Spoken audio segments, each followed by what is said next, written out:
Hello बच्चों, Tesla adventures में आपका बहुत बहुत स्वागत है। तो इस वीडियो में आज हम जीना डायोड की बात करेंगे और जीना डायोड आप देख सकते हैं कि ये इसका सिंबल है। तो देखिए, जीना डायोड का सिंबल तो ऑल्दो ये है, पर ये एक नॉर्मल डायोड ही होता है। यानी अगर आपको ऑब्वियसली पता है कि नॉर्मल डायोड का सिंबल और जीना डायोड का सिंबल अलग है, पर इसका मतलब ये नहीं है कि जीना डायोड कोई और तरीके का डायोड है। इनफैक्ट जीना डायोड एक नॉर्मल डायोड ही है जो रिवर्स बायसिंग में यूज़ होता है और रिवर्स ब्रेकडाउन वोल्टेज पे यूज़ होता है। तो सबसे पहली बात यह है कि जीना डायोड जो है वो रिवर्स ब्रेकडाउन रीजन में बनाए गए हैं काम करने के लिए और विदाउट एनी डैमेज, उनमें कोई डैमेज भी नहीं होता। और जीना डायोड हमेशा जैसा हमने बात करा रिवर्स बायसिंग में ही यूज़ किए जाते हैं।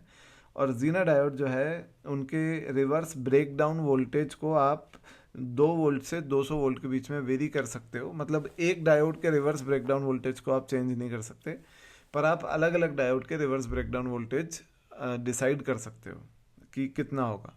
और वो आप कैसे करते हो? वो आप करते हो डोपिंग कॉन्सेंट्रेशन को वेरी करके। अब देखिए, अगर आप डोपिंग कॉन्सेंट्रेशन ज़्यादा रखेंगे तो डिप्लीशन रीजन की विड्थ जो है वो कम होगी।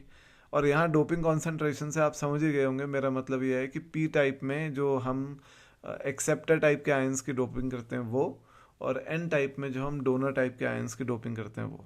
तो अगर उस डोपिंग कॉन्सेंट्रेशन को आप ज़्यादा रखेंगे तो उससे होगा ये कि डिप्लीशन रीजन की विड्थ कम होगी और depletion region easily break down हो जाएगा।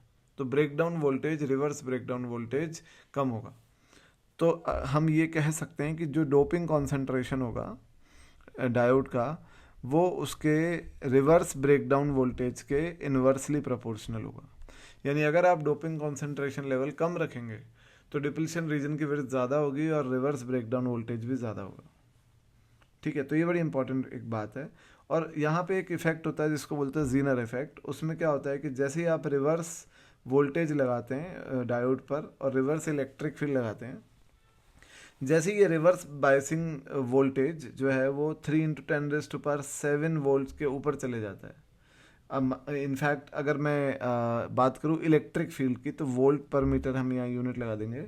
तो अगर ये इलेक्ट्रिक फील्ड 3 × 10⁻⁷ वोल्ट पर मीटर से ऊपर चली जाती है इसमें, तो यहाँ पर क्या होता है कि इलेक्ट्रॉन्स पे इतना ज़्यादा फोर्स लगता है कि वो अपने कोवलेंट बॉन्ड तोड़ देते हैं और वो फ्री हो जाते हैं, जिससे एक बहुत high value of current produce होती है फॉर ऑलमोस्ट कांस्टेंट वोल्टेज। तो उसको, इस इफेक्ट को बोलते हैं हम जीनर इफेक्ट। और यहाँ जैसा हम पहले भी रिवर्स बायसिंग में बात कर चुके हैं कि एक इफेक्ट और होता है जिसको हम बोलते हैं एवलांच इफेक्ट। तो एवलांच इफेक्ट में क्या होता है कि ये जो इलेक्ट्रॉन बने जीनर इफेक्ट की वजह से, ये बहुत तेज़ी से डायोड के अंदर मोशन करते हैं क्योंकि इलेक्ट्रिक फील्ड उन्हें मूव कराती है। और वो मोशन की वजह से वो जब कोलिजन करते हैं एटम्स के साथ तो एटम को आयनाइज करते हैं।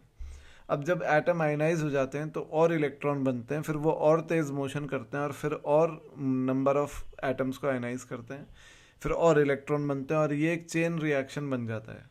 तो इसमें एक इलेक्ट्रॉन्स की संख्या मल्टीप्लाई होती जाती है और एक एवलांच आता है इलेक्ट्रॉन्स का, यानी बहुत सारे इलेक्ट्रॉन्स एक साथ चलते हुए मिलते हैं। इस इफेक्ट को बोलते हैं एवलांच इफेक्ट। तो ये दो इफेक्ट जीनर में होते हैं, जीना डायोड में। अब जो एवलांच इफेक्ट है वो तो डोमिनेट करता है 6 वोल्ट से ज़्यादा वोल्टेज पर, और जो जीनर इफेक्ट है वो डोमिनेट करता है 4 वोल्ट के वोल्टेज से कम वोल्टेज पर। और 4 से 6 वोल्टेज के बीच में जो है वो दोनों इफेक्ट प्रेजेंट होते हैं इसमें। अब दूसरी चीज़ ये है कि जीना डायोड जो है वो वोल्टेज रेगुलेटर की तरह भी यूज़ होता है। वो हम एक बार बात करते हैं कैसे। तो हमने ये पहले ही बात करी थी कि जो रेक्टिफायर होता है उसका आउटपुट डीसी होता है, पर ये वेरिएबल डीसी होता है, कांस्टेंट डीसी नहीं होता। अब मान लीजिए कि हम एक यहाँ पर पंखा चलाना चाहते हैं इससे, जो कि कांस्टेंट 4.8 वोल्ट के वोल्टेज पे, या मान लीजिए कि 5 वोल्ट के वोल्टेज से ऊपर वो झेल नहीं सकता। तो उस पंखे का मैक्सिमम वोल्टेज 5 वोल्ट है, पर ये जो हम को सप्लाई मिल रही है उस सप्लाई का पीक वोल्टेज 10 वोल्ट है।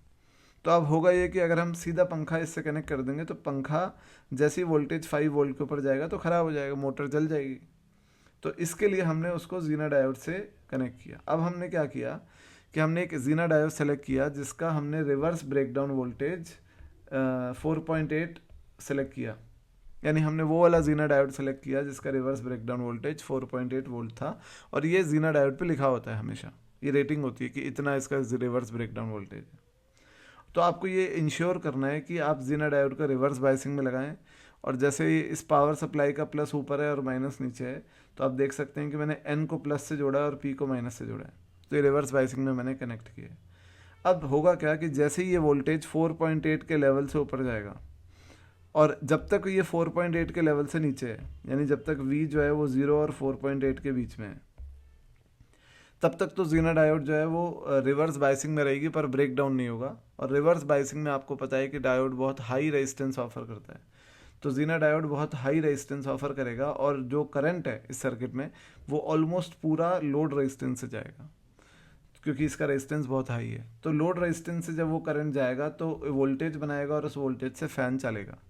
पर जैसे ही वोल्टेज 4.8 के ऊपर गया, मान लीजिए, तो 4.8 के ऊपर जाते ही जीना डायोड ब्रेक डाउन हो जाएगा, और ब्रेक डाउन होते ही आपको पता है कि इसका जो वोल्टेज है वो फिक्स हो जाएगा रिवर्स ब्रेक डाउन वोल्टेज के बराबर। और इसको हम अगर VR भी लिख दें, और ये 4.8 है इस केस में हमारे एग्जाम्पल में, तो ये फिक्स हो जाएगा कि डायोड के अक्रॉस वोल्टेज 4.8 वोल्ट फिक्स हो जाएगा। और क्योंकि ये दोनों पैरेलल में है, तो इसका वोल्टेज भी 4.8 वोल्ट फिक्स हो जाएगा। तो फैन का वोल्टेज भी 4.8 वोल्ट फिक्स हो जाएगा, और फैन एक कांस्टेंट स्पीड से चलेगा। अब यहाँ क्या होगा कि लेट सपोज मान लीजिए लोड रेजिस्टेंस जो है वो 48 ओम है, तो जो ये IL होगा, अगर यहाँ इसके अक्रॉस वोल्टेज हमेशा 4.8 है, तो जो लोड करंट होगा वो होगा 0.1। वो आप देख सकते हैं कि 0.1 को जब आप 48 से मल्टीप्लाई करेंगे तो 4.8 वोल्ट आएगा। तो लोड करंट हमेशा 0.1 जाएगा। अब अगर मान लीजिए कि ये अनरेगुलेटेड पावर सप्लाई आ रही है, यानी वोल्टेज फ्लक्चुएशंस आ रहे हैं, और इसमें अगर करंट मान लीजिए 10 एम्पेयर आ गया, तो 10 एम्पेयर अगर पूरा उससे चला गया तो वो ख़राब हो जाएगा। तो होगा ये कि 10 में से 0.1 एम्पेयर उसमें से जाएगा, ताकि वोल्टेज 4.8 फिक्स रहे, और यहाँ पर भी जो है 9.9 एम्पेयर यहाँ से चले जाएगा, वो बाईपास होकर वापस चले जाएगा। तो ये जीना डायोड ने किया क्या, ये जीना डायोड ने एक्स्ट्रा अमाउंट ऑफ करंट को बाईपास कर दिया, और उससे उतना ही फ्लो कराया जितना वहाँ पर रिक्वायरमेंट था, जो कि कांस्टेंट था 0.1 एम्पेयर, सो दैट उस पर जो वोल्टेज बन रहा है वो 4.8 वोल्ट फिक्स बनता रहे। तो इस तरीके से जीना डायोड जो है वो ब्रेक डाउन हो करके पावर को वो आउटपुट वोल्टेज को कांस्टेंट कर देती है, और हम इसे as a voltage regulator use करते हैं।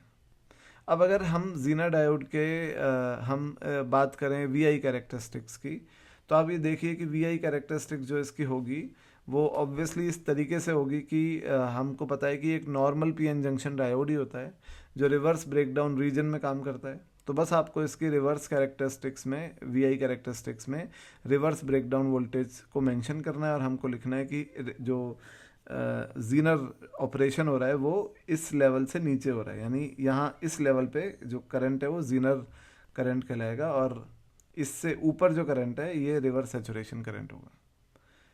तो ये VI characteristic of Zener diode है। तो बच्चों नेक्स्ट वीडियो में हम लेके आएंगे फोटो डायोड। Thank you.